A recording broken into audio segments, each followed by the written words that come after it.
Hi guys, welcome to Minds of UPSC, your ultimate solution for all UPSC related queries. कल हमने 11 से 20 question किया था, उसके पहले हमने 1 से 10 क्वेश्चन किया था। ये आज की जो क्लास है वो थर्ड क्लास है और आज हम 21 से 30 क्वेश्चन करेंगे। ये हमारी जो सीरीज़ चल रही है PYQ सीरीज़ है ऑफ 2023 पेपर। 2023 पेपर जो UPSC CSE का रहा वो one of the toughest consider किया गया। इसके कारण बहुत सारे बच्चे प्री के अंदर क्लियर नहीं कर पाए। सी सेट भी बहुत टफ आया था और इसका कट ऑफ जो गया था जनरल का ही 75 गया था, बहुत नीचे कट ऑफ गया क्योंकि पेपर बहुत डिफ़िकल्ट था। आज हम 21 क्वेश्चन से स्टार्ट करते हैं। 21 क्वेश्चन यहाँ से जो सेगमेंट स्टार्ट हो रहा है वो इकोनॉमी का सेगमेंट आ रहा है। अब इकोनॉमी के जो क्वेश्चंस थे वो भी आपको ऐसी कोई भी टेक्स्ट बुक में मिलेगी नहीं जहाँ से आप सॉल्व कर सकते हैं। ये बहुत ही difficult level, moderate to difficult कह सकते हो या फिर डिफ़िकल्ट लेवल भी आप कह सकते हो, इकोनॉमी के जो क्वेश्चंस थे। पहला क्वेश्चन है, consider the following statement. Statement 1 है, interest income from the deposit in infrastructure investment trust distributed to their investor is exempted from tax but the dividend is taxable. बात करें इनविट्स की, बात कर रहा है इनविट्स ने कुछ ना कुछ डिपॉजिट रखा होगा बैंक के पास में या फिर कहीं ना कहीं, और वो डिपॉजिट के ऊपर उनको इंटरेस्ट इनकम मिल रहा है। वो इंटरेस्ट इनकम जब वो अपने इन्वेस्टर को डिस्ट्रीब्यूट करेंगे तो उसके ऊपर कुछ ना कुछ टैक्स लगेगा। तो वो टैक्स जो इनका कहना है क्वेश्चन के अंदर कि टैक्स एग्जेम्प्टेड है, बट जो डिविडेंड है वो टैक्सेबल है। लेकिन अगर बात करें निर्मला ताई की, तो जो निर्मला ताई है वो हर चीज़ के ऊपर टैक्स लगा रही है, चाहे वो डिविडेंड हो या फिर डिस्ट्रीब्यूशन के बाद में इंटरेस्ट इनकम आ रही हो, कुछ भी हो। मेन सरकार का उद्देश्य ज़्यादा से ज़्यादा टैक्स कलेक्ट किया जाए, तो निर्मला ताई ऐसे तो छोड़ नहीं सकती है। तो ये वाला जो स्टेटमेंट है और ये गलत है। अगर ये स्टेटमेंट को भी देखें तो आपको बहुत कॉम्प्लेक्स स्टेटमेंट देख रहा है, आपको ये लगेगा कि ये टैक्सेबल हो सकता है, ये नॉन टैक्सेबल हो सकता है। ऐसा कुछ ना कुछ यूपीएससी एक तरीके से रिप्लेस भी कर सकती है। तो हालांकि ये तो क्वेश्चन गलत ही है क्योंकि इंटरेस्ट इनकम पर भी टैक्स लगी रही है। सेकंड अगर स्टेटमेंट देखें, InvITs are recognized as borrower under the securitization and reconstruction of financial assets and enforcement of security interest act 2002। इसको बोलते हैं सरफेसी एक्ट। जो सरफेसी एक्ट है उसके अंदर InvITs are recognize as borrower. Borrower मतलब जो उधार लेते हैं, इनविट्स मतलब इंफ्रास्ट्रक्चर इन्वेस्टमेंट ट्रस्ट, इनविट्स को रिकॉग्नाइज किया गया है बोरोवर्स। तो ये एक तरीके से आप देखेंगे माइल्ड स्टेटमेंट भी है और ये पॉजिटिव स्टेटमेंट भी है। तो बिल्कुल ये जो स्टेटमेंट है एक तरीके से करेक्ट है। तो पहला इनकरेक्ट हो जाता है, सेकंड करेक्ट आ जाता है, तो आंसर जो हमारा डायरेक्ट आ जाता है वो डी आ जाता है। हालांकि ये आपको डिफ़िकल्ट कैटेगरी में, मॉडरेट टू डिफ़िकल्ट कह सकते हो, क्योंकि ऐसे क्वेश्चन आपको कोई भी टेक्स्ट बुक में नहीं देखने को मिलेंगे, ना ही आप मृणाल सर की इकोनॉमी सीरीज़ के अंदर ऐसे क्वेश्चंस कर सकते हो। सॉल्व तो आपने उसके बारे में सुना तो होगा, लेकिन इतनी डेप्थ में इंफॉर्मेशन आपके पास में अवेलेबल नहीं होगी। नेक्स्ट की बात करें, consider the following statement. Statement 1 है, in the post pandemic recent past many central banks world wide had carried out interest rate hikes. अगर बात करें तो यूएस का जो फेड रिजर्व है वो भी अपनी जो रेट हाइक थी वो 0 या फिर 0.25 से अभी 4 तक लेके आ चुका है।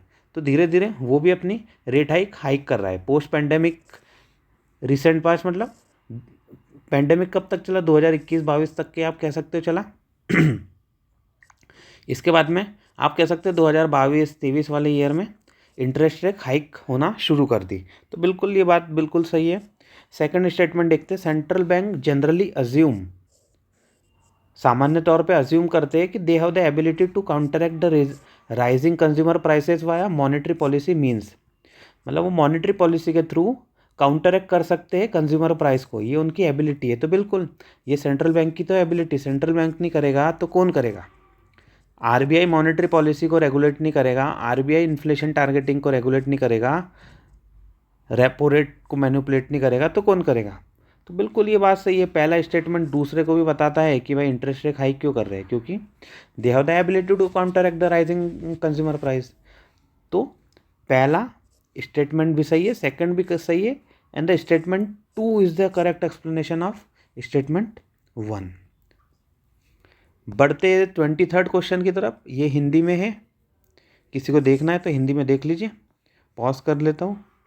इसके बाद में 23rd अब इंग्लिश में आते हैं। Consider the following statement. Statement 1 है, carbon market are likely to be one of the most wide spread tools in the fight against climate change. अब क्लाइमेट मार्केट लाया ही इसलिए गया था क्योंकि कार्बन का जो एडिशनल या फिर बहुत ही ज़्यादा एक्सेस के अंदर एमिशन हो रहा है उसको रेगुलेट किया जाए और उसके ऊपर एक मॉनेटरी वैल्यू उसके साथ में लगाई जाए, ताकि एक्सेस कोई अगर एमिट कर रहा है तो उनके ऊपर उनको फाइनेंशियल एक तरीके से बर्डन आ सके।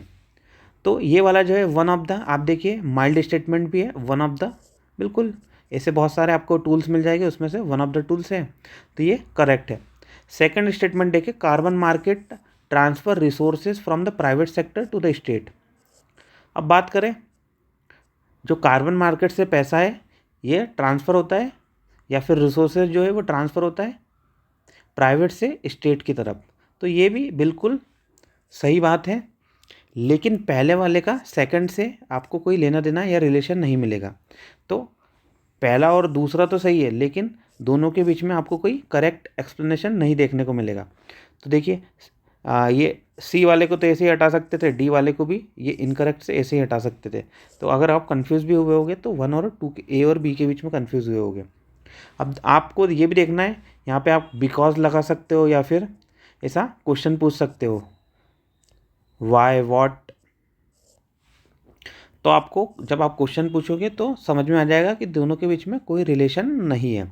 कार्बन मार्केट जो है उसके अंदर प्राइवेट से जो पैसा कलेक्ट हो रहा है, मान लीजिए प्राइवेट के ऊपर कार्बन टैक्स लग गया, कार्बन सर्टिफिकेट्स के थ्रू उनको जो भी पैसा देंगे वो कहाँ पे जाएगा, वो जाएगा गवर्नमेंट के पास में। फिर वो गवर्नमेंट उसका कहाँ पे यूज़ करेगी, रिन्यूएबल के अंदर पुश करने के लिए यूज़ करेगी। नेक्स्ट आते हैं 24th क्वेश्चन पे, which one of the following activities of the Reserve Bank of India is considered to be the part of sterilization. Conducting open market operations, oversight of the settlement and payment system, debt and cash management for the central and state government, regulating the function of non-banking financial institution. Which one of the following activities of the is considered as a part of sterilization? अब sterilization से आप देखोगे तो sterilization regulating the function of NBFC से तो आपको कोई लेना देना नहीं लगेगा, और इसका जो लेना देना है वो स्टेट गवर्नमेंट और सेंट्रल के कैश मैनेजमेंट से भी कोई लेना देना नहीं है। अब आप कंफ्यूज हो सकते हो सेटलमेंट और पेमेंट सिस्टम का ओवरसाइट करने के ऊपर, लेकिन स्टेरिलाइजेशन से अगर आप समझोगे व्हाट इज़ स्टेरिलाइजेशन, तो स्टेरिलाइजेशन का मतलब होता है कि फॉरेन एक्सचेंज का जो इंटरवेंशन हो रहा है उसके इम्पैक्ट को ऑफसेट करे।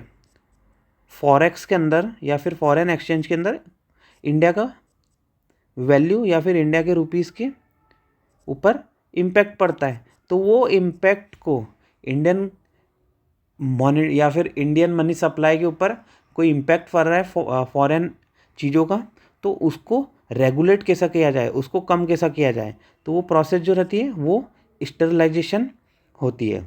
इससे क्या होता है, डोमेस्टिक मनी सप्लाई जो रहती है वो स्मूथ रहती है। तो वो सेटलमेंट और पेमेंट सिस्टम से तो नहीं होता, क्योंकि ओवरसाइट करने से ही यहाँ पे फॉरेन की बात नहीं होगी। जो सेटलमेंट मेनली आपको देखने को मिलेगा वो विद इन बॉर्डर्स या फिर इंटरनली बात हो गई है। लेकिन कंडक्टिंग ओपन मार्केट ऑपरेशन जो हो गया, ओपन मार्केट ऑपरेशन से क्या होता है, मॉनेटरी सप्लाई कह सकते हो या फिर मॉनेटरी नहीं, मनी सप्लाई जो रहती है वो रेगुलेट होती है। लॉन्ग टर्म यील्ड या फिर लॉन्ग टर्म बॉन्ड और short term bond,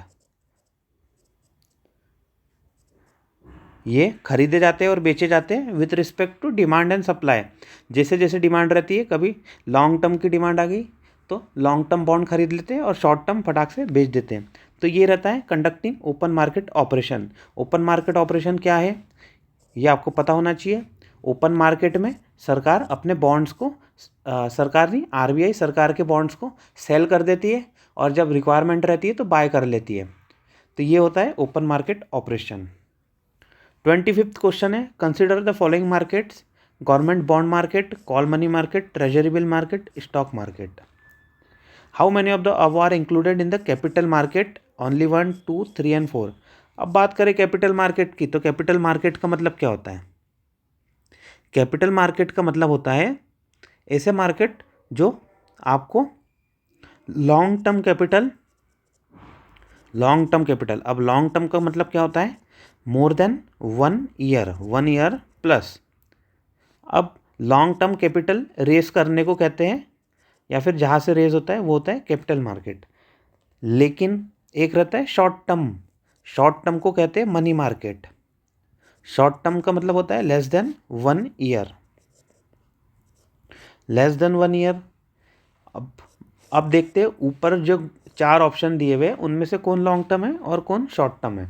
long term की बात करें तो स्टॉक मार्केट में आप देखोगे कि लॉन्ग टर्म के लिए लोग पैसा लगा के रखते हैं और शेयर्स खरीद लेते हैं कंपनी के। जब शेयर्स कंपनी के खरीद लेते हैं तो एक तरीके से वो कंपनी के ओनर हो जाते हैं। ओनर मतलब आपने उसका कैपिटल मार्केट के अंदर अपना पैसा डाला है।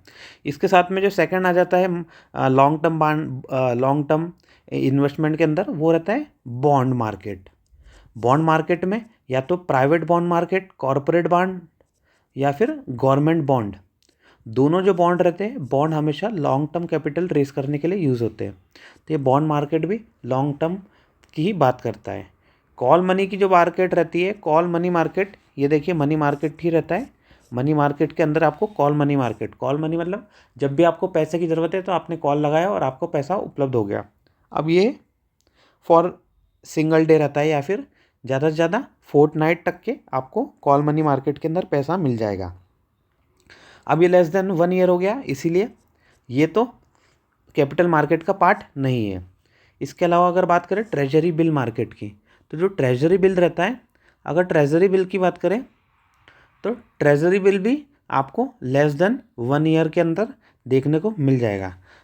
ज़्यादा अगर बात करें तो आपको ट्रेजरी बिल की जो ड्यूरेशन मिलेगी 91 डेज़ की मिलेगी, 182 डेज़ की मिलेगी, 364 डेज़ की मिलेगी। मतलब ये लेस देन 1 ईयर है। तो इसीलिए इसका जो ये भी कैपिटल मार्केट का एक तरीके से इंक्लूड नहीं हो गए। तो करेक्ट आंसर कितने आ रहे हैं हमारे? 1 एंड 4, ओनली 2, मतलब 2 इसके करेक्ट आंसर है। अब आते हैं नेक्स्ट क्वेश्चन की तरफ। हमारा 25th क्वेश्चन हो चुका है। अब देखते हैं 26th क्वेश्चन। अब ये जो 26th क्वेश्चन है, ये एक तरीके से आपने कभी इसका नाम सुना नहीं होगा। अब ये ऐसे जो क्वेश्चन रहते हैं वहाँ पे लॉजिकल रीजनिंग, कॉमन सेंस, इनका यूज़ करके ऐसे क्वेश्चंस को डिराइव करना रहता है। Logical reasoning plus common sense. अब पहली बात करें, बोला है small farmers and large field.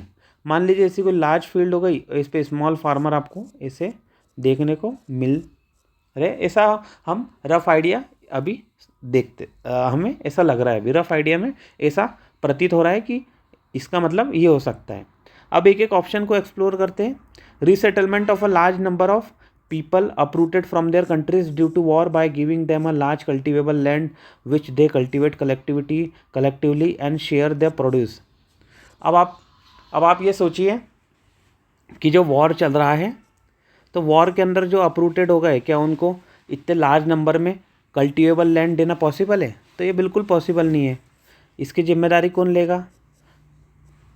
कोई गवर्नमेंट को लेना पड़ेगा। मान लीजिए एक गवर्नमेंट ले, लेकिन उसके साइड वाले कंट्री वाली गवर्नमेंट नहीं ले, तो अब ये वाला जो रीसेटलमेंट वाला इशू है, फिर वो एक तरीके से हवा में या फिर हवाई बात हो जाएगी। तो इसीलिए ये तो बहुत फार फैच, आपको समझने में फार फैच इन्फॉर्मेशन या फिर फार फैच कॉन्सेप्ट प्रतीत हो रहा होगा। सेकंड वाला देखते हैं। Many marginal farmers in an area organize themselves into groups and synchronize and harmonize selected agriculture operations।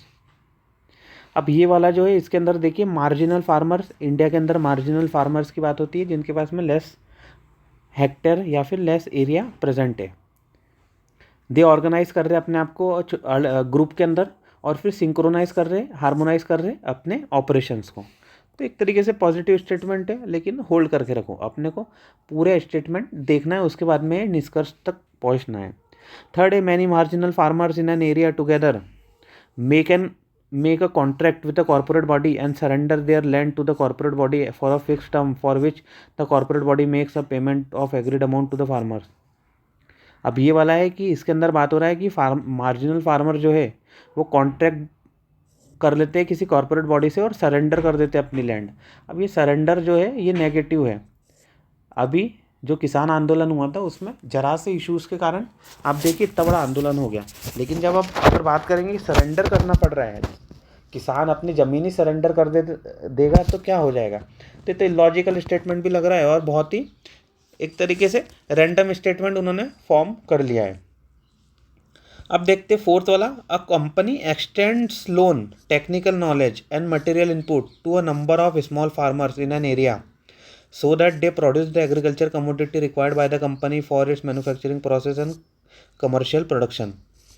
इनका कहना है कि कंपनी है लोन, टेक्निकल नॉलेज, मटेरियल ये सब इनपुट करा रहे स्मॉल फार्मर्स को, और उससे क्या होगा, so they produce the agriculture commodity required by the company for its manufacturing process and commercial production. एक कंपनी है वो सब चीज़ें दे रही है फार्मर को और फिर फार्मर उनको बदले में वो दे रहा है।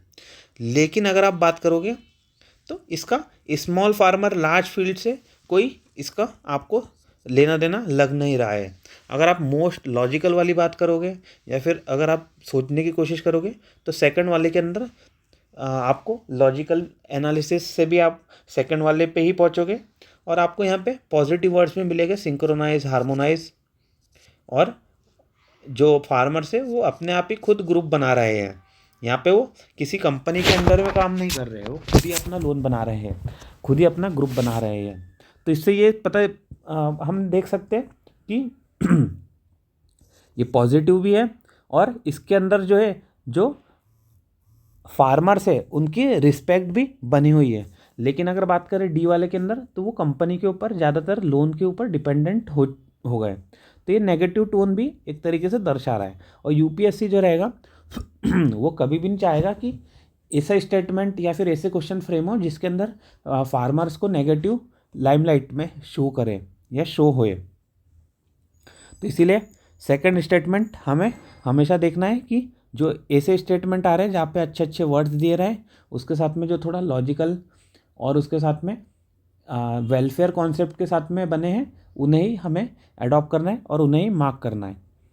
आ जाते हैं अब 27 क्वेश्चन पे।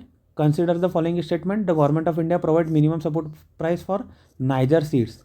अब जो गवर्नमेंट है वो 22 सीड्स के लिए, 22 क्रॉप्स के लिए एमएसपी प्रोवाइड करती है। अब वो कौन से 22 क्रॉप है आप एक बार कमेंट सेक्शन में बताइए, कौन से 22 क्रॉप्स है। रही बात नाइजर की, तो अगर आपको पता है नाइजर, तो बिल्कुल ये नाइजर सीड्स के लिए भी गवर्नमेंट एमएसपी प्रोवाइड करती है। सेकेंड है niger is cultivated as a kharif crop. अब ये तो हमें पता नहीं है, चलो इसको होल्ड करके रखते हैं। थर्ड दिया हुआ है, some tribal population in India use niger seed oil for cooking. अब इंडिया में इतने सारे ट्राइबल पॉपुलेशन है, इतने सारे ट्रेडिशनल ड्वेलर्स हैं, कोई ना कोई तो ये सब चीज़ें या फिर इसका यूज़ करता ही होगा। सम पूछा है यहाँ पे, देखिए माइल्ड स्टेटमेंट है, ऐसा पिन पॉइंट करके नहीं बोला है उन्होंने, सम बोला है, तो कोई ना कोई ट्राइबल पीपल तो कभी ना कभी उन्होंने यूज़ करा ही होगा। और किस एक बार भी यूज़ हो गया इसका मतलब है कि उसका यूज़ नाइजर सीड का कुकिंग के अंदर हो सकता है। और मनुष्य जो है या फिर आप कहिए ट्राइबल्स नेचर के हर चीज़ को या फिर हर चीज़ को अपने रिसोर्सेज के रूप में ऑप्टिमम उनका यूटिलाइजेशन कर लेते हैं। तो नाइजर सीड्स का भी उन्होंने कभी ना कभी यूटिलाइजेशन किया ही होगा। तो आप थर्ड वाले को भी करेक्ट मार्क कर सकते हैं। अब ऐसे क्वेश्चन पे क्या करना है, ऐसे क्वेश्चन को जब हम एक के बीच में कंफ्यूज है तो हमेशा हमें ऐसे क्वेश्चन को अटेम्प्ट करना है। तो हम अगर लगाएंगे तो ओनली वन वाला तो कैंसिल हो गया और नन वाला भी कैंसिल हो गया, तो हम बचे बी और सी के बीच में।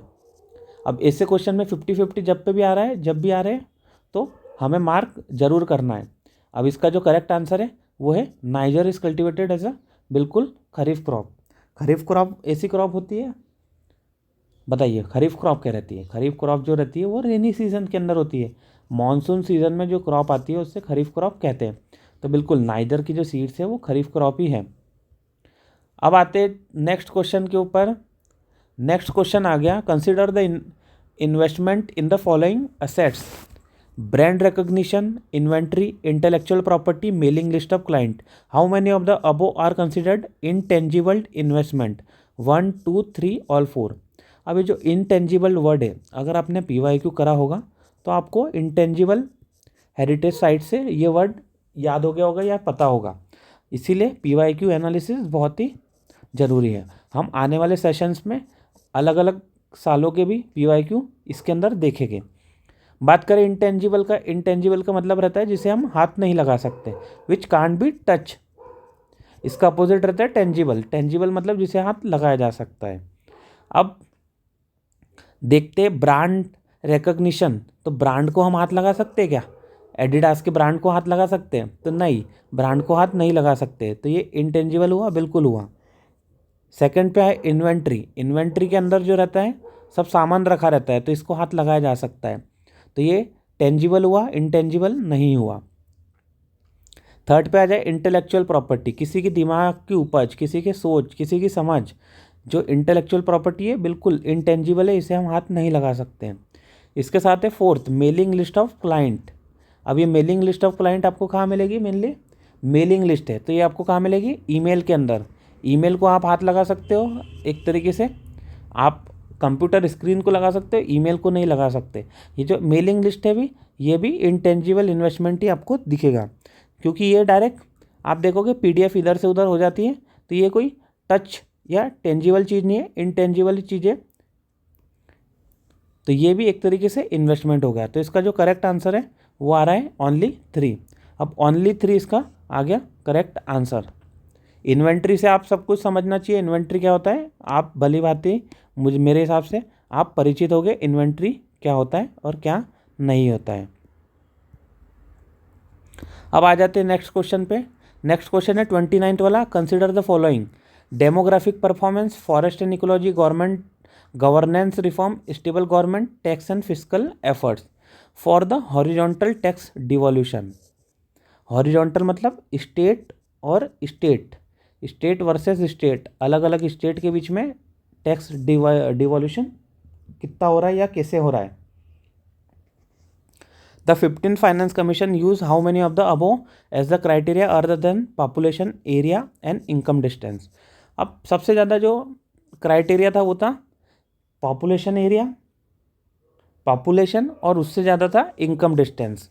जो इनकम डिस्टेंस था वो अराउंड 45, 15 फाइनेंस कमीशन के अंदर 45% था, और जो पॉपुलेशन थे वो 15%। तो ये दोनों हाई थे। तो जितने भी बच्चे थे सभी ने टॉप वाले याद हो गए, लेकिन टॉप वालों के अलावा और कौन कौन से फैक्टर थे जिसके ऊपर फाइनेंस कमीशन ने अपनी रिकमेंडेशन या फिर अपने एनालिसिस करी है?